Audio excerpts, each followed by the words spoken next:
Again, this is episode 4 of the Animal Welfare Hour, featuring Nancy Sliwa. Knows so much about all kinds of animal issues, and yours truly, Curtis Sliwa. It's a podcast, and I expect that you're not only going to look at it at WABCRadio.com, but share it, because now we're in that type of broadcast that we had originally promised you, where when I'm out on campaign, I really can't be on WABC doing a live program, but I'm free to do podcasts. And we said we would have experts in the field who would come on with us each week and talk about all the things that they're doing on behalf of animals, both who reside with us, live with us, who live outdoors, in the spirit of taking care of so many of those creatures of God. And we have today very special guest. He's been in the forefront of animal rights, animal welfare issues as a member of the city council. He's a Democrat, but also has been recognized by Republicans and conservatives. One of the members of the Common Sense Caucus of the city council. And without doubt, there's no better protector of animals and promoting animal rights issues than Councilman Robert Holden, who represents Middle Village, Glendale, Maspeth, Ridgewood, and a bit of Woodhaven, right? Yeah. Oh, not anymore. Elmhurst, Rego Park. Right. So let me ask the first question. What is it that motivated you the moment you get elected? Very close election with Elizabeth Crowley. You're now in council, and out of all the things you've done incredible things, you're leading the fight for animal rights issues. What was it that motivated you to do that? I think that you, and when I came into office, the animal rights people contacted me and told me stories. The horse carriage was the first one. The horses are being abused. But it's like who I am. It's like my mom was the same way. We always had animals, pets, but we wouldn't kill even bugs because we respected life. And we share the planet, and I hated to see exploitation. When anything suffered, it bothered me. And I think that's what most animal rights, you are certainly, Nancy is, we care about living things, not only dogs and cats, but every living thing. And that's how we should be. We shouldn't want any animal living thing to suffer. And I think that's what motivates me. It's not like you can turn it on and off. You just don't want to see living things suffer. And again, my mom taught me that. My mom actually reinforced that over and over again. And so it was a natural transition when I got into the council that I would be somebody like that would fight for animal rights. Wow. Sounds like your story without being in elective office, Nancy. No, I agree. I mean, I've always had a soft spot in my heart for animals, and I do agree that we have a responsibility to protect the innocent creatures. So to see them being abused or being used in any way is something that I think you should stand up for and stand against and fight for as much as possible. So kudos to you. Now, Councilman Holden, since I'm running for mayor again, what I constantly get confronted with when I say, look, we need to remove the horse carriages from Central Park and replace them with electric carriages. We heard that before. Bill de Blasio, New York class, invested in his campaign. That's what toppled Christine Quinn and enabled Bill de Blasio to become the mayor. Why should we believe that you're going to do that when he promised to do it and never did? What happened with that whole issue? Well, the issue, again, it's stuck. There's a union that TW 100 represents the horse carriage industry, and that's the key word, the industry. They don't represent the drivers, but they're a powerful union. Most of the rank and file don't even know that they represent the horse carriage industry, but they do for some reason that was given to them. It doesn't really make sense, but all we know is that the horses are being abused. That's all they do. They have horrible conditions. Their stables are very tight in Manhattan. So look at and everything. All of us who are animal rights people try to put ourselves in the position of the animal. Like what is their life like? So just picture it. They They work in horrendous conditions, all cold, heat, on the streets of Manhattan. Congestion, pollution, noise, tremendous noise, and then they have to pull thousands of pounds of a carriage. And their feed, by the way, if you ever go by Central Park South, their feed is a bucket with all pigeon droppings in it. The pigeons are all feeding off their feed, and that's how you spread diseases. So they have a miserable life. They're supposed to be in let's say grass, running around. They're pack animals, prey animals. So if they're startled, they're going to run. But they're not acting like horses in Manhattan. It's really cruel, and we're treating these horses like slaves, essentially. You got to pull for our entertainment, for human entertainment. That's disgusting. And it is really heartbreaking to see the horses. I mean, they have iron, steel in their mouths when they eat. They got harnesses. They are pulling very heavy wagons on, just imagine, a 90-degree heat or 10-degree cold. It's awful, awful conditions. So that whole industry should be eliminated. And we could use electric carriages that are just as charming as a carriage that a horse is pulling, except minus the horse. Who would be against that? Who would be against that? If you ever go by Central Park South, even the people that live there, it smells like horse urine and horse manure. Especially on hot days, it's awful over there. So there's no sense to this, and it costs a lot of money to keep a horse in a stable. So we even had a person with a lot of money was willing to donate the carriages to the industry. They didn't want that. That is very odd. And it's really not the drivers. The drivers would welcome that. It's the horse carriage owners that have a monopoly on this, and they want to keep it. Now, every time we go to Central Park, I have to stop Nancy from running after the horse carriage drivers, because just describe some of the conditions that you've seen the horses in that are a clear violation of the rules. Well, I mean, to your point, beyond just the temperature, right? So they have is it 80 degrees at which they're supposed to not be working? It's actually 90. It's a heat index, though, which is hard to calculate, and that's why they're violating that. Yeah, and I've seen them in extremely hot weather, and obviously because they're standing there waiting for the fares, they have them in the direct sunlight. So they're waiting for the fares, and then when you see some of them start to move, you can tell from their body shape that something might be wrong with them, but then you'll see them walking like a little stunted. So you can tell they're not doing well, and yet there is no recognition of, well, maybe this horse isn't doing well, maybe it needs veterinarian care.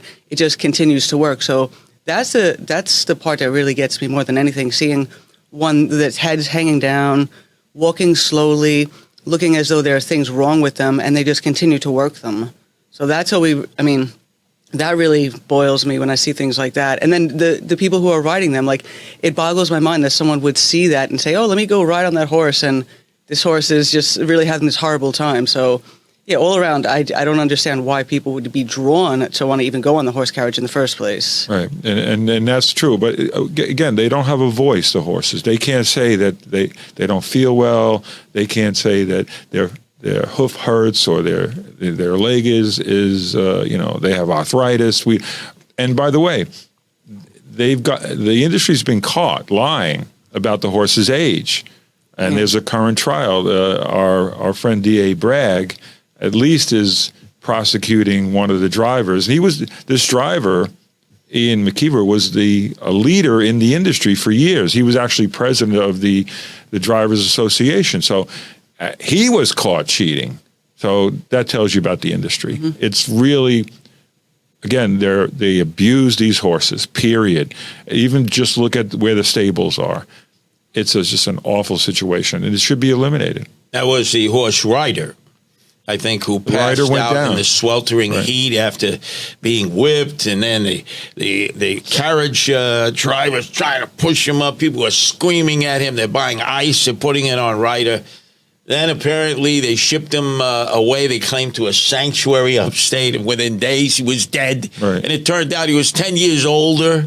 Yes. And he really was. And he had all sorts of injuries. And he was equivalent in the human years to a 90-year-old. So imagine a 90-year-old for months and months on end having to do that kind of work in those conditions.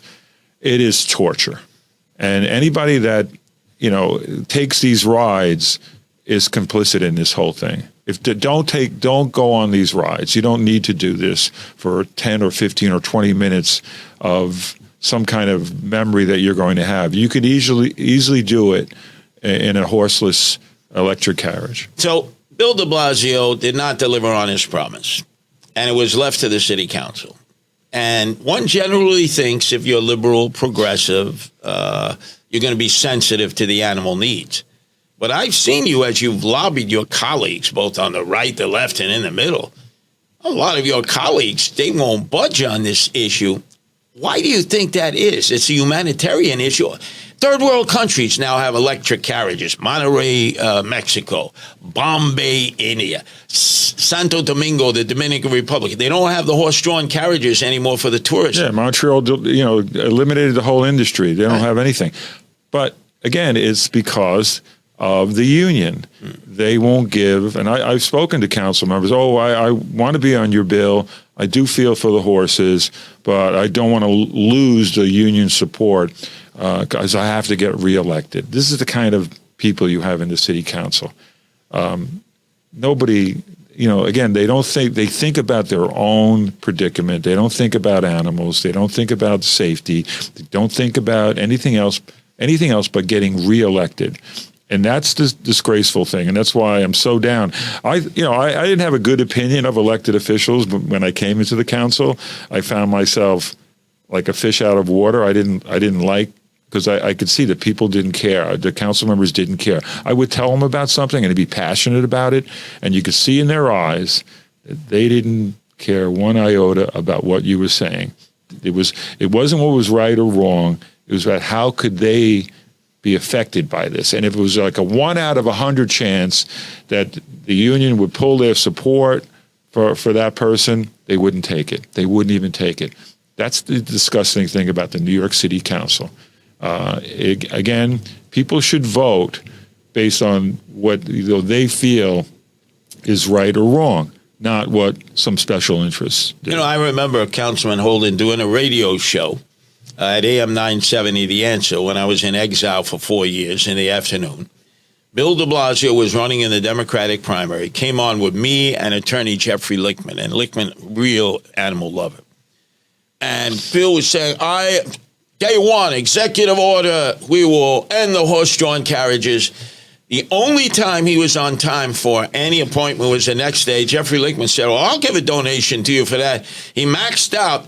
And Bill de Blasio was early to pick up the check. He kept saying he could sign an executive order on day one, yet he had been a member of council. He knew he couldn't do that to executive order. Am I correct on that? Yes, and he could have done it.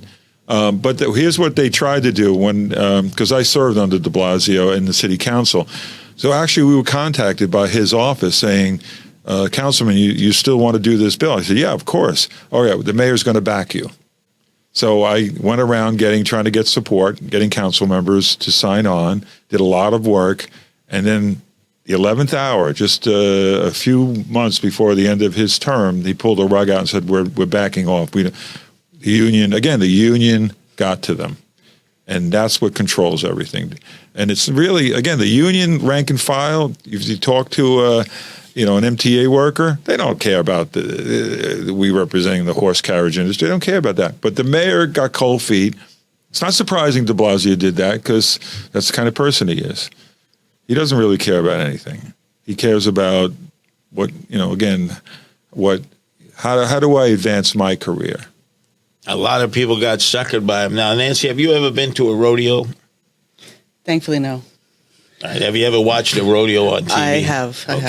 I've been to rodeos out in Stockton, California, Calgary, where they have the Stampede. And you have now put forward in the city council a bill to restrict what they do in rodeos.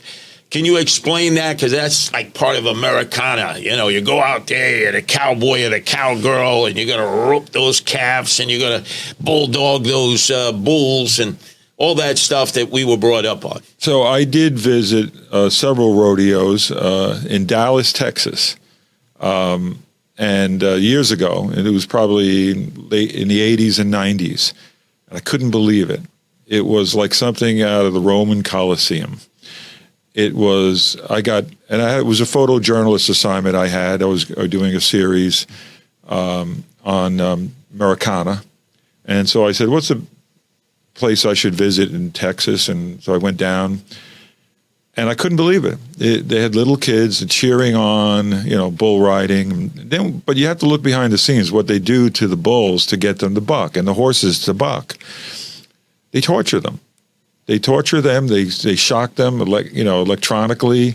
They put belts around them to tighten their belts to make them buck. So they're actually making the steers and the calves and the horses uncomfortable, jolting them with electricity. And I don't want to say where they do it, but I think you know by the way the animal's trying to get buck, just to make them buck. So for its entertainment for human beings, they'll have an animal suffer and get joy out of it. It was barbaric, and I came away from that saying, I can't believe we're doing this in this was the 20th century, but we're still doing it, and that's why I have a bill. But my bills don't seem, my bills that are right. I have 13 bills. I have more than double anybody else in the council that I've introduced. Bills like this that would outlaw torture in rodeos, torture of animals. Even, they do calves. They have children actually on the horses, and they're roping the calves, little calves, and then they have. Even in Texas, when I went on, they probably still do it. They would let the kids, all these little kids, run into the ring and chase a calf. And you can see a lot of kids are falling, getting hurt, but it's just a strange custom that we should have outgrown at this point, because it's torturing animals, and it's making. Just imagine, again, try to imagine you being in that situation with the animals in the stands cheering the torture of human beings. If you do that, you'll have a different perspective. So cattle prod, they can't use a cattle prod if they have a rodeo in our area. Then there's that strap that they use, which basically is their whipping. Right. They're whipping them into a frenzy. The buck strap, yeah. The buck straps are like, again, to tighten them, and they make it tighter if they want them to buck more, and they know the animal how it bucks. So what's the how can I tighten this belt to make this animal buck? And then what you'll see, you'll see something come loose. The animal's trying to shake this belt away from them, or get away from this cattle prod that's actually, jolting them with electricity. My bill would outlaw in New York City. We can't do it any other place. But so when the rodeo comes to Madison Square Garden or any other place in New York City, Barclay Center, if they do it, they couldn't use this artificial method to torture animals. Who would be against that? Unless you're barbaric, unless you don't care about animals, you only care about yourself, and unless you just want entertainment from that. Does that entertainment really, seeing an animal suffer? I think the way it's been rolled out for us, they said, like Mom apple pieing the flag. This is the American Wild West, When the settlers were out there, cowboys, cowgirls, Christine Nome. She was one of her commercials on Fox News. She's in the rodeo. She's on the horse. She's a good horsewoman, but you could see it was a rodeo setting. When they rope these calves, not only do they sometimes rope them by the ankles and pull them up, and then they crash down, but they rope them around the neck. Right. It's almost like a form of... You're going to see them they're going to break their, and some animals do. If it happens, it's just an animal. That's what they say. It's just an animal. It is, I've been to, when I was a kid, I remember going to see Roy Rogers at Madison Square Garden. It wasn't like a rodeo, but I did go to rodeos at Madison Square Garden too when I was a kid. I vaguely remember some of them. But and even the circuses that I went to, I wasn't really comfortable with what they were doing, whipping tigers and lions. And it didn't seem, why are they doing this? Why are they doing this to the animal? And it's, again, just for our entertainment. There's animal rights people, and I believe in, because they feel they're like us. They're like all of us. You're not an animal rights person by accident. It's just you actually care about the voiceless. And that's what this is. And so my bills that I'm introducing, electric prods, the flank straps, calf roping, all this is so the animal doesn't suffer. And whether these get through the council, I doubt it, because the Speaker of the City Council doesn't care about animal rights. She's wearing fur from head to toe. Okay. We have photographs. Fur from head to toe. That's why my horse carriage bill doesn't. My bills can advance tomorrow if she cared about animal rights. And now she's running for mayor. If you don't care about animal rights and you pretend to be progressive, but then you don't advance bills that are protecting the voiceless like animals, then you have no heart. No. You don't have any business leading. You have Eric Adams and you have Adrian Adams, Speaker, both running for mayor, not doing anything about these issues. I mean, the mayor has a great bully pulpit. For the first time, Nancy has put together the Protect Animals Independent line. Never happened before. Can you explain a little bit about it and what's happening? People are going to be watching this, listening to this, and might be able to sign the petition to actually qualify candidates finally on a line, an independent line to protect animals. Well, I think it's the culmination of all of the different animal issues that are important to us and things that people have brought up to us. So, I would say first and foremost, it starts with the pets in our home, the amount of people who have cats and dogs, and what you can do to keep the animals in the home. So sort of assisting with things, toward veterinarian bills, things of that nature, and also drawing attention to, the problem in the law is that animals are treated as property. So it's very tough to get any justice when something is done wrong against an animal. So there are a lot of animal abuses that go unchecked. And then those people, statistically has been shown that they are the same people who will go out and harm individuals. So even if you're not on board with holding animal abusers' feet to the fire, you should be concerned because they're going to be walking around society amongst the rest of us. So having that information is important. Also, animal abuse registry listings that are public, not just for the cops, so that you're aware of who is abusing animals. There's obviously a number of dog fighting rings that we've been involved in trying to break up, and there's a stranglehold on a lot of the different places where it happens, like the rooftops of NYCHA complexes, where people are more or less being held hostage. They see what's going on, but they can't really speak up about it because they know if they do, there's really no recourse.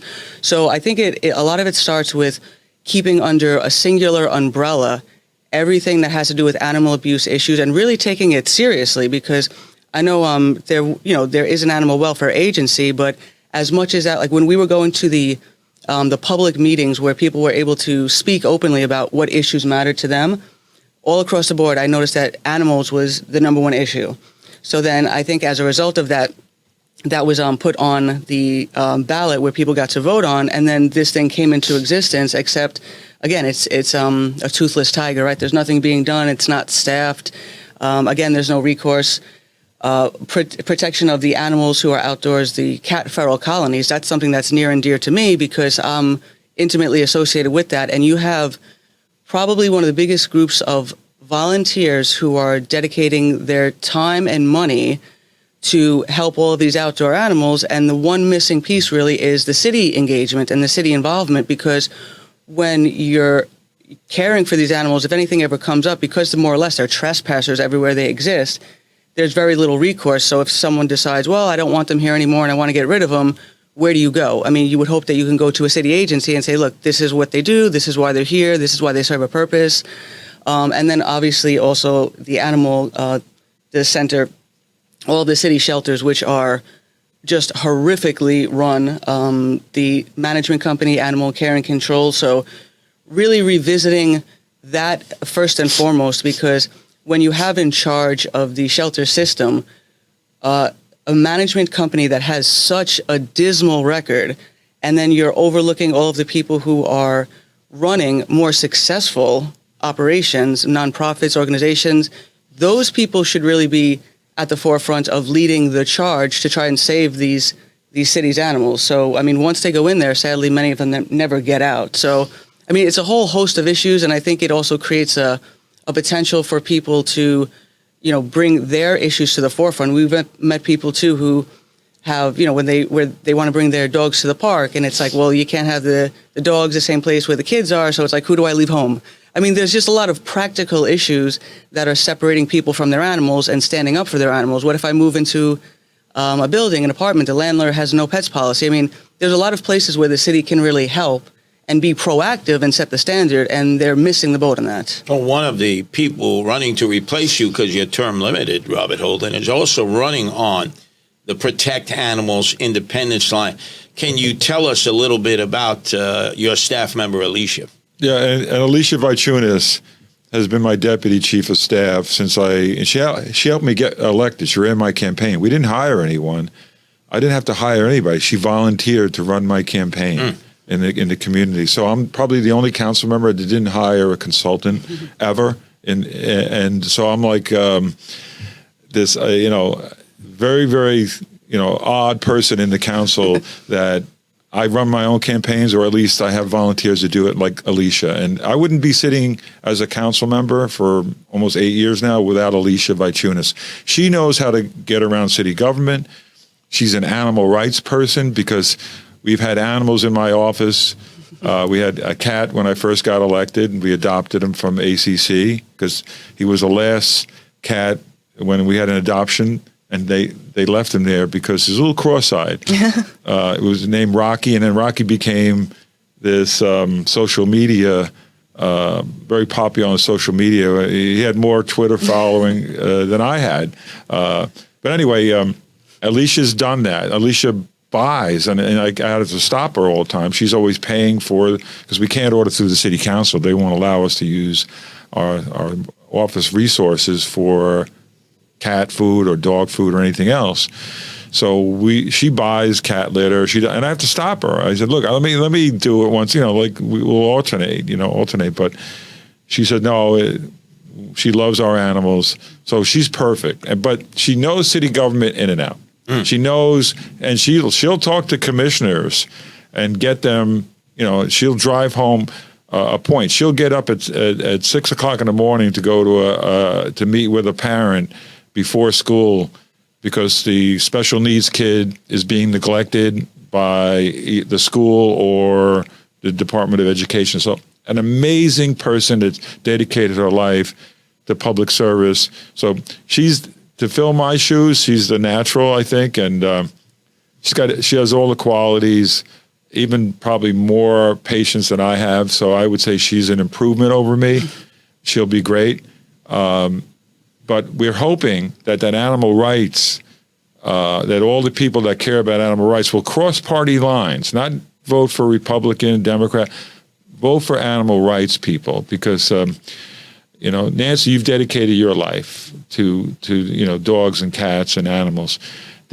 I discovered 20, 30 years ago that when I was a civic leader, that there was a whole underworld of people that gave their homes. I mean, I have people that in the basement of their home, they would rescue feral cats. I had a woman in the neighborhood who would feed cats every morning at 6 a.m., go down to the tracks because there was a feral cat stand, go and feed them, catch them, and neuter them on her own dime. She would donate the money, and unsung heroes everywhere. Every community has them, and we need to really promote that. But we need to help them, like you said, Curtis. We need to support them. And the animal welfare of the mayor's office has one employee. One employee. One. What does that person do? Again, she's committed. She's an animal rights person. But what can she do with one person do in a city of almost 9 million? So take us through the maze of government, because there are a lot of people acting like they're there to protect animals, but it's very difficult to get their attention. So you have this one person at City Hall, appointed by whoever's mayor. Now you have a police department that claims it is the agency to go to when there are cases of animal abuse. I and Nancy have found it extraordinarily difficult to get them to take any of these animal abuse issues seriously. It's almost like you're bothering them. Why did they want to do that if, in fact, they have so many other things to do, police, and you don't seem to get the feeling that they even want to do it? Yeah, it's a commitment. It's also priorities. And I did speak to DA Melinda Katz. She said, you could abuse 100 dogs or abuse one dog. It's the same charge. It doesn't matter the number. You would think there'd be 100 charges. They treat them, like you said, property. And so we need to change that in Albany. But I remember going to Frank Carone, who's the chief of staff of Mayor Adams when he first came in. And for a few months, I was trying to lobby them on passing the horse carriage bill.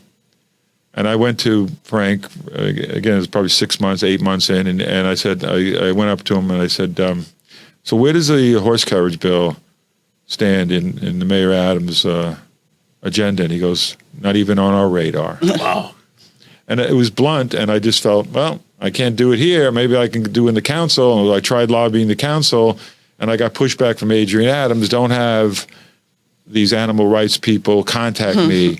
She blamed me for, they were sending emails, they were calling her office, bugging her to try to advance riders' law. Lo and behold, she blamed me. I got blacklisted, essentially, because I was causing this. And I said, Speaker, with all due respect, it kind of comes with the territory. That if you're going to be the speaker, you have to be able to take criticism and kind of respond to it, or at least listen. You're not listening to people. There's a lot of animal rights people in your party, by the way, as a progressive. And again, I have more people on the progressive end who probably wouldn't have supported me, but knew that I was an animal rights person. And that made me more desirable for them. I'm not doing it, again, out of I'm trying to get reelected or I want to be popular. I'm doing it because it's the right thing to do. And that's what, it's all in your heart. That's the key. That's the icebreaker. You're a Democrat, but you also have some conservative values. Republicans respect you, work with you. I've noticed the mass majority of those who are involved in animal rescue groups or animal welfare right groups tend to be liberals and progressives. What was it like when they were first being asked to work side by side with you? Did you get any blowback, any resistance? And how long does it generally take for them to recognize it's not about party label? It's about loving and respecting and caring for animals. And again, that's the heart of the matter here. I would support somebody if I didn't agree with some of the things that you're not going to agree with everything. And I do on the environment, I would say I'm more moderate, if not more left on the environment. We were around when Earth Day was first started. We remember I had Earth shoes. I don't know if you had Earth shoes, but I grew up, and again, I was a teen, believing in the environment, believing in, and I protested the Vietnam War when I was in college in Kent State. So I came up, and I tell some of my progressive colleagues, I came up as a progressive, actually, and then I transitioned over the years to be more common sense. So I consider myself, a conservative Democrat, which they did exist at one point. Blue Dog Democrat, whatever you want to call us, but I was a Democrat because my parents were Democrat, and I stayed a Democrat. But it's not really about party. Animal rights transcends any kind of politics. It's about, and I don't care if you're far left. There's animal rights people. You're not considered left, and you're an animal rights person. I don't think, Nancy, you are. I don't know your politics as much. I don't really care. I care about that you care about animals, the voiceless. If you care about the voiceless, you'll be a good elected official. If you care about animals, you'll be good. Because as you said, the way we treat animals is how we treat people. Yeah. And if a society is abusing animals, they're not going to be good good with people either. Well, that takes us to another growing issue in our city and in urban areas across America. But let's look at New York City first. We have what are called these wet shops. This is where they bring in live poultry, live fowl, live animals. They'll bring in rabbits. They'll bring in pigs. They'll bring in sheep. But they bring in a lot of chickens and roosters and turkeys. And it's a slaughterhouse in the inner city. And through your efforts, Robert, New York class, and I've joined you more as like the muscle to protect you going in because you're the investigators. And you're filming it, and you're cataloging it, and you're sending it to the state and the city. And there is a spread of bird flu in these wet shops. And it just seems that even though now you get the Wall Street Journal recognizing it, Cranes Magazine, these are business periodicals that are saying, got to stop these wet shops. This bird flu could potentially end up infecting humans. Why do you think at the state level, the city level, and even at the federal level, we're not getting any response at all to close these wet shops down? Well, first of all, there's different laws on the state on this. They consider them farm animals. So anything like a chicken or sheep or goats, whatever they're selling, they're livestock. And there's different standards. They're not pets. So there's different standards on abuse. So they could abuse these animals, as long as they're not making them suffer, but they are making them suffer. You went in there with us, Adita Berncroft from night class. I mean, she is a dedicated person that has been fighting for animal rights for decades. But she actually calls me up and said, it's time to go to the live markets. And then I remember calling you and saying, would you like to come along? And thank God you were there, because we would have been, attacked by these owners. And you spoke to them. You kind of calmed everything down. But you were our guardian angel then, because you walk in there and they say, don't film, don't do, and you were filming, and they're trying to push us out, and they were pushing you, in fact. Yep. But you acted.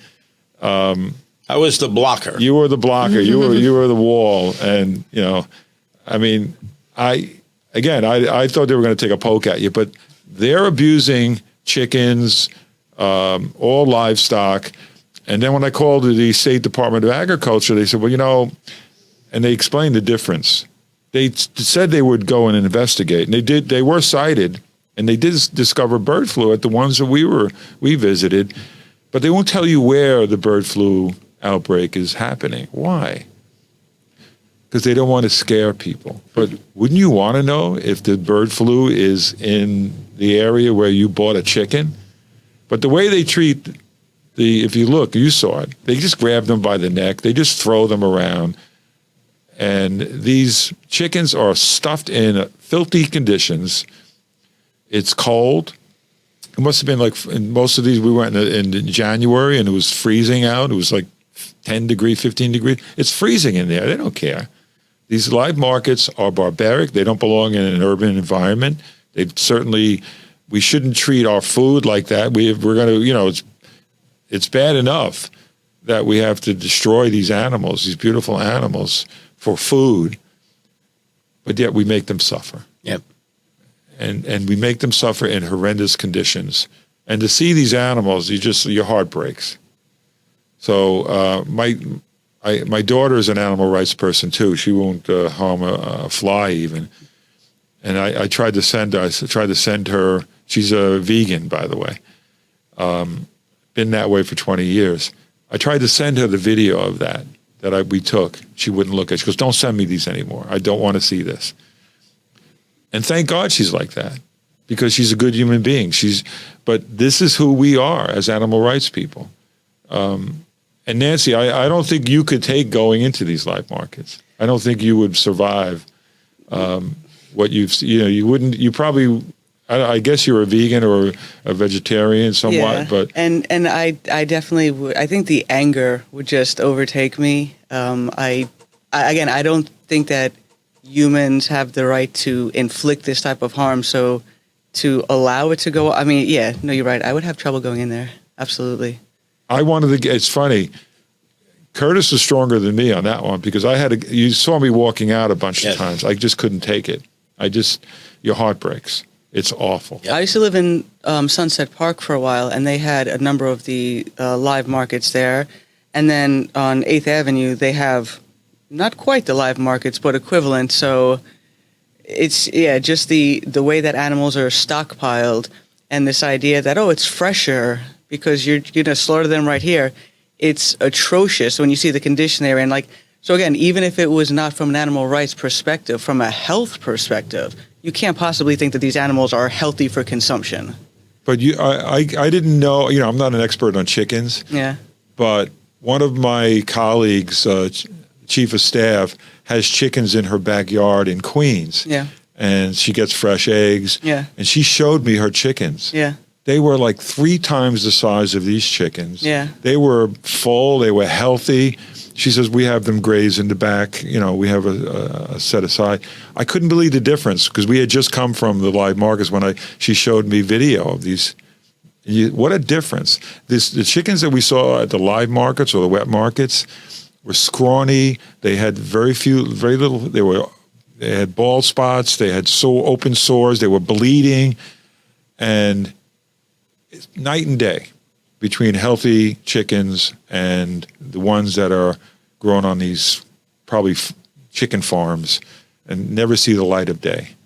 And all stuffed together in cages where there's just no room to move. I mean, they attack each other in the cages. They attack each other, and we saw that. We saw, and Adita filmed it from night class, dead chickens inside the cage. And then at night, you're going to buy those? Right. Then at night, when the lights are low, the rats come out and will attack them in their cages. Yeah, it's just horrific, and they have no way to defend themselves.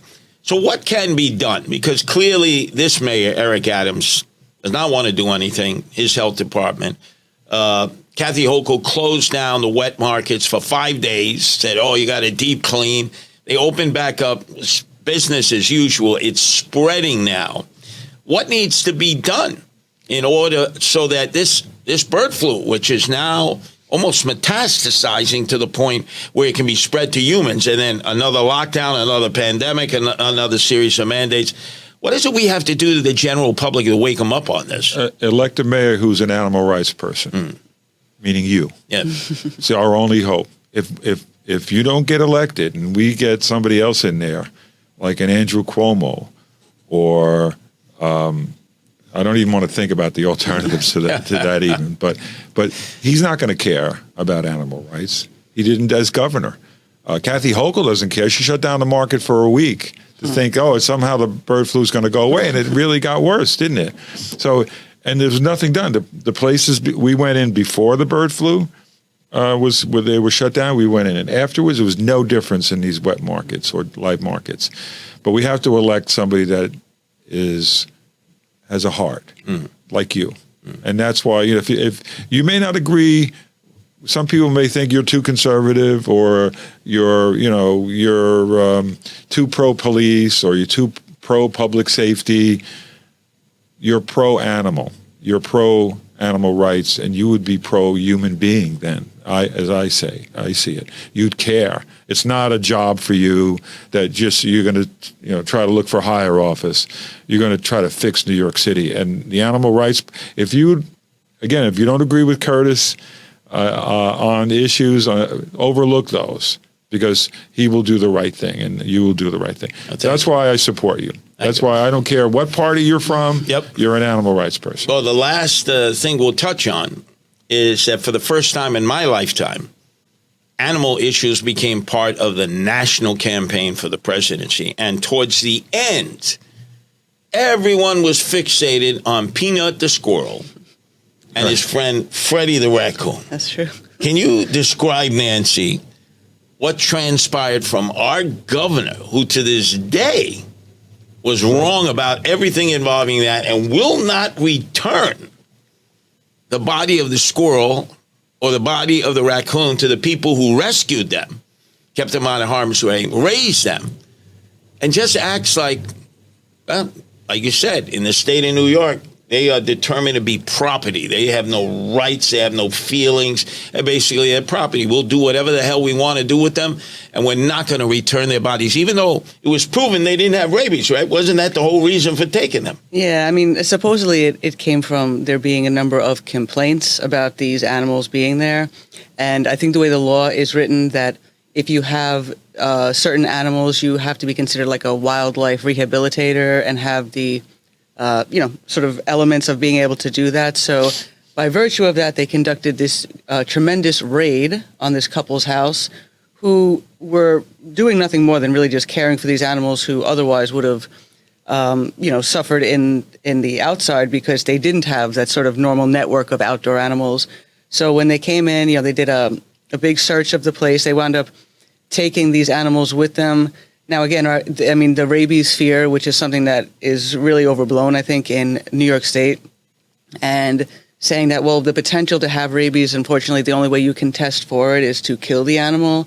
And then it wound up that none of them had rabies. So, my bad, and sorry, and we're not going to give you the body back. So, I mean, again, no recourse, nothing for them to do. I mean, now there's, I think, legislation that's trying to come in to at least stay the execution as it was, or give people who have their animals taken from them an ability to address it, or at least challenge it, as opposed to, taken in the middle of the night and gone forever. So, I mean, again, long way to come for something like this, but I mean, total overreaction, no real logic to it. I still to this day don't think they've given any explanation that makes any sense as to why they came in so full force to take these two animals that, by all indications, were completely fine. So, again, it's a slow turnaround, but hopefully it will lead to something, that you can't just steal these animals and have no due process whatsoever. So, well, you mentioned the execution. That's at a state level. Let's take it to the city level. This week is National Rescue an Animal from a Shelter Nearby You Week. And these animals are there the way they're housed. Austin and Los Angeles now have no-kill shelters. They will always try to find a location for an animal that is either surrendered or they found. Nancy and I, we will tell people who are ready to surrender an animal to animal care and control, hey, understand this, after a certain period of days, if they can't foster out the animal or they can't adopt the animal, it goes on a kill list. It's like death row. What can be done to change that? Because New York City always claimed we're the most advanced city in the country, and yet we can't have a city-funded no-kill shelter? Yeah, we can have that. We just have to put the necessary resources into it. $115 billion budget. We should have money where we could invest in humane shelters, comfortable shelters, aggressively working on adoption. I adopted a cat 25 years ago. I had the cat almost 20 years. It was the love of my life. It can change your life. It could actually, you have a friend, unconditional friend. When you come home stressed, somehow my cat Casper would jump on my lap and knew when I was stressed. They sense it. Dogs are the same way. These pets are like family members. And we have to invest like that. We have to invest in a budget that these can operate humanely. So rather than kill, let's say when I went to the ACC and looked at the shelter in Harlem and other shelters, there were a lot of pit bulls, and a lot of them were trained to be guard dogs and to attack, as and for whatever reason. And some of them were very vicious. So the person running it said, well, what do we do with these, Councilman? What do we do with these animals? And then I ran into other people who said, I can take any dog and retrain it. So any dog that's been abused, it takes time, but you need the necessary resources and space and finances to do that. We should be able to do that in New York City. And so we don't have to kill animals, and we can give them the proper homes, and we could advertise that these pets are up for adoption and do highlights. And they do, the ACC tries to do that, but they don't have the budget They don't have the space. They don't have the resources to do that. So we need a mayor can create that. Yeah, well, when I'm mayor, that's absolute. And so no kill shelters. No kill shelters, but you need to put the money into it, and you will do that. Yep. And we have so many programs that don't show any change whatsoever that we keep reinvesting in. Yep. So now, how can people get in touch with you and your offices, especially in relation to animal welfare, animal rights issues? Because you're one of the few in the forefront of this. You don't care what the criticism is. You're ready to do battle for the benefit of the animal. Well, you could reach out to District 30 at council.nyc.gov or 718-366-3900 to call my office. That's 718-366-3900. Or just go through the council website to contact my office.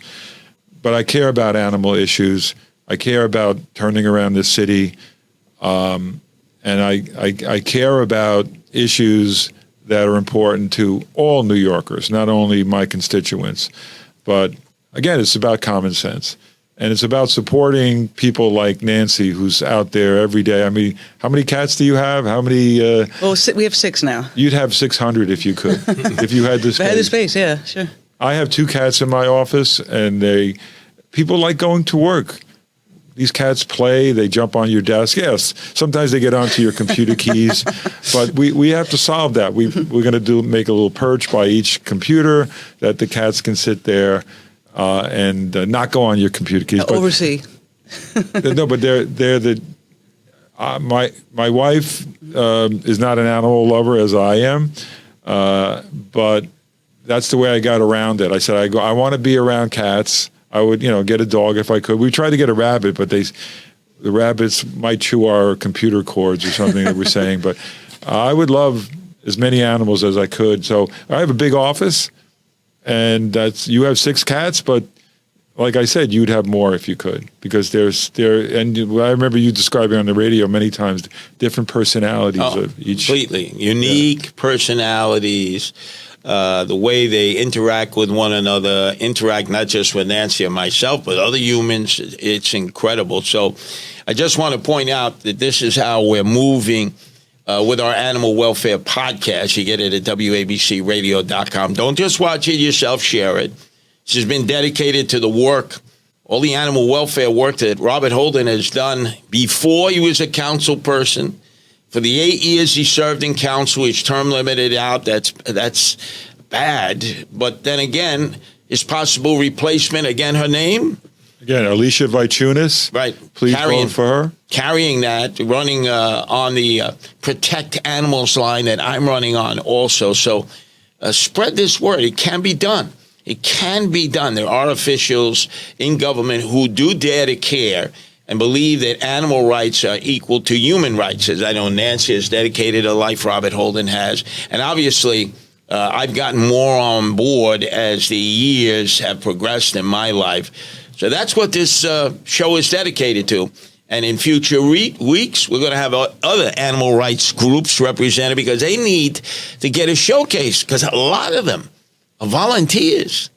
They're out there. They're spending their own money, no pay. They're out in miserable conditions sometimes rescuing animals, and they don't get the attention and credit that they really do. They're saints. Again, there's so many people, and we should have a day to honor them. And as mayor, you probably will do that. That's right. That's a great idea.